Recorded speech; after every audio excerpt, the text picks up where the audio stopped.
ଗୋଟିଏ ଗାଁରେ ଜଣେ ସ୍ୱାମୀ ଏବଂ ସ୍ତ୍ରୀ ଏକ ଛୋଟ କୁଡ଼ିଆ ଘରେ ରହୁଥିଲେ।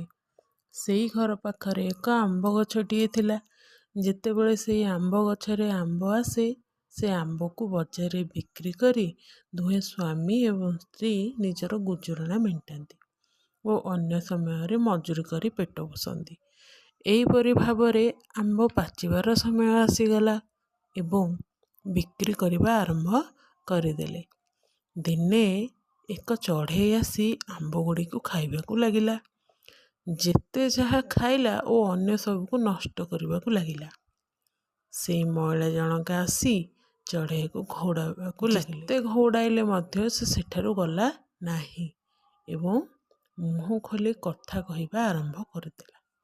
ଏହା ଦେଖି ମହିଳା ଜଣକ ଆଶ୍ଚର୍ଯ୍ୟ ହୋଇଗଲେ ଓ କହିଲେ, ତୁ କ'ଣ କଥା କହିପାରୁ?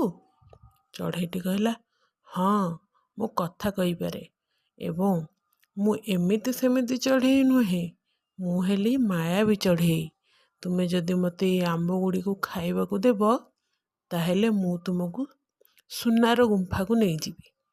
ତୁମେ ତୁମର ସ୍ୱାମୀଙ୍କୁ କହିବ କାଲି ସକାଳୁ ମୋ ସହ ସେହି ଗୁମ୍ଫାକୁ ଯିବେ। ଏତିକି କହି ଚଢ଼େଇଟି ସେଠାରୁ ଚାଲିଗଲା। ସେଇ କଥା ମହିଳା ଜଣକ ତା ସ୍ୱାମୀକୁ କହିଲା।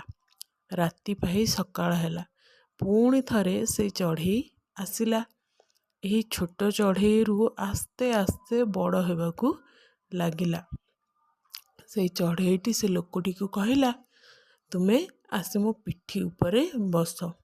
ଲୋକଟି ତା ପିଠି ଉପରେ ବସିଲା ଏବଂ ଦୂର ପାହାଡ଼ର ଉପରେ କିଛି ବାଟ ଯାଇ ଦେଖନ୍ତି ଏକ ସୁନସାନ ଗୁମ୍ଫା ଏବଂ ସେଇ ଗୁମ୍ଫା ଭିତରେ ଏତେ ସୁନା, ରୂପା, ହୀରା, ନୀଳା ଭର୍ତ୍ତି ହୋଇ ଅଛି ଯେ ଦେଖିଲେ ବି ଆଖି ପାଇବ ନାହିଁ।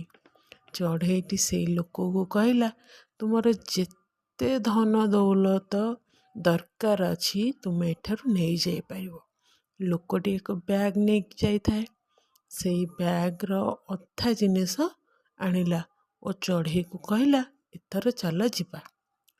ଚଢ଼େଇଟି କହିଲା, କ'ଣ ଏତିକି ନେବ? ଆଉ ନେବ ନାହିଁ?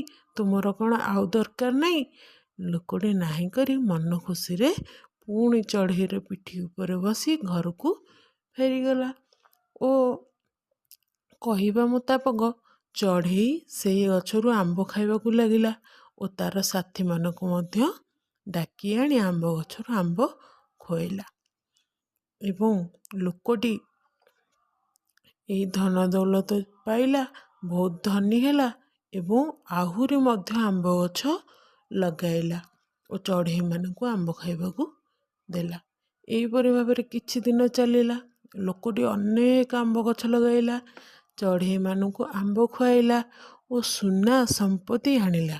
ଦିନକୁ ଦିନ ସେ ପୁରା ଧନୀ ହେବାରେ ଲାଗିଲା ଓ ଲାଳସା ତାର ବଢ଼ିବାକୁ ଲାଗିଲା। ଦିନେ ପୁଣି ଗଲା ସେଇ ସୁନାର ଗୁମ୍ଫାକୁ ଏବଂ ନିଜ ଓଜନରୁ କାହିଁ କେତେ ଗୁଣା ଅଧିକ ସୁନା ସେ ଆଣିବାକୁ ଚେଷ୍ଟା କଲା। ଚଢ଼େଇଟି କହିଲା, ଏତେ ସବୁ କ'ଣ ନେବା? ମୁଁ ତ ଏତେ ସବୁ ନେଇପାରିବି ନାହିଁ। ଏସବୁ ନେବା? ଲୋକଟି କହିଲା, ଚାଲ ତୁ। ପୁଣି ଦୁହେଁ ଗଲେ। ହେଲେ ଚଢ଼େଇଟି ଜିନିଷର ଓଜନ ସମ୍ଭାଳି ନପାରି ନିଜର ଭାରସାମ୍ୟ ହରାଇ ଅଧା ରାସ୍ତାରେ ଲୋକଟିକୁ ପକେଇକି ଦେଲା ଓ ଲୋକଟି ତଳେ ପଡ଼ି ମରିଗଲା।